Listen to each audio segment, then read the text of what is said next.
नमस्कार जय जगन्नाथ दर्शक बंधु मो चैनल को आप समस्त बहुत बहुत स्वागत जनाऊँ। आज आसतु शुणा सुंड और उपसुंड कहानी। सुंड एवं उपसुंड किए आसते भिडियो आप जापर।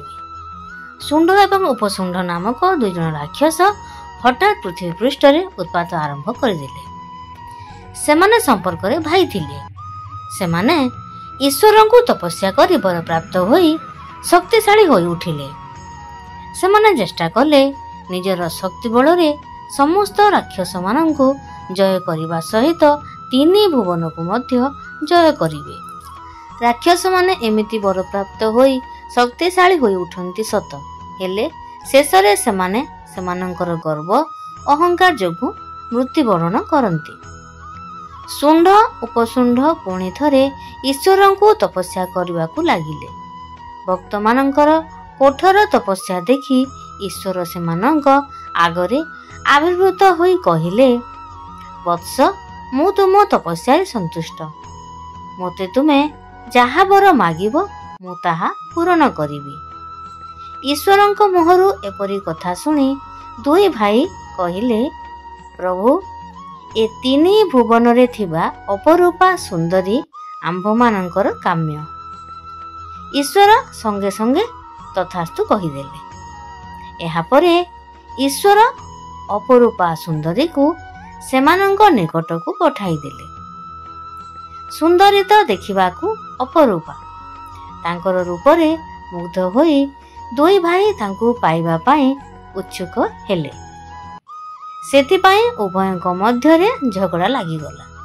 एही समस्यार समाधान पाई सेमाने एक चतुर ब्राह्मण निकटरे पहुंचिले।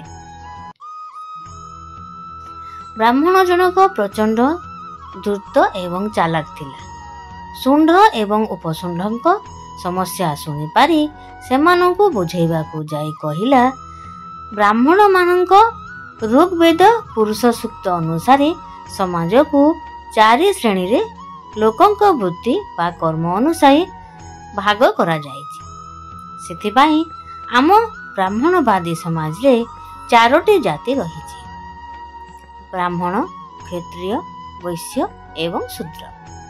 ब्राह्मण माने सदा सर्वदा विद्या अध्ययन और पूजा पाठ रे रत थांती। सेमाने वेद उपनिषद प्रभृति नीति शास्त्र को अध्ययन करिथांती। क्षत्रिय माने साधारणतः योद्धा। सेमाने सेमानंकर बाहुबल रे राज्य को रक्षा करती। वैश्य माने सर्वदा व्यापार वाणिज्य करी देशर अर्थनीति को समृद्ध करती। शूद्र माने ब्राह्मण मानकर सेवा करिबा सांगकू कृषि कार्य रे मनोनिवेश करती। तेणु तुमे माने हेउच स्वभाव रे क्षत्रिय। तुमे परस्पर मध्य रे युद्ध कर। जे जीतिबो से अपरूपा सुंदरी को ग्रहण करिबो। तेबे मो चैनल को जो नुआ अछन से माने सब्सक्राइब जदि करि नाहंती तो दया करी सब्सक्राइब कर दियंतु, एमिति नुआ नुआ वीडियो देखिबा को पांतु।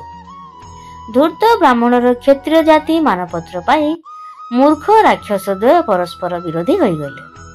ब्राह्मणटीर कथा मानि उभय युद्ध करिबा को प्रस्तुत हेले। सेमाने तो उभय युद्ध करिबारे प्रवीण थिले, केही मध्य पछघुंचा देउ नाहंती। शेषको उभय मृत्युवरण कले। उभय राक्षस मृत्युवरण करिबा परे अपरूपा सुंदरी ईश्वर निकट फेरी गले। तेणु जने धूर्त एवं चालाक मध्य गर्वी और अहंकार को विनाश करि पारे, कारण गर्व अहंकार ही मनुष्यर विनाशर कारण होइथाय। जेमिति गर्व करी सुंड एवं उपसुंड प्राण त्याग कले। तेबे दर्शक बंधु एही कहानी आपण केमति लागला निश्चय कमेंट बॉक्स रे जणाइबे। तो वीडियो को शेष पर्यंत देखिथिबारु आपण मानकु बहुत बहुत धन्यवाद। एमिति मो सह एवं मो चैनल सह जोड़ी हेथांतु, नुआ नुआ वीडियो देखिबा को पांतु।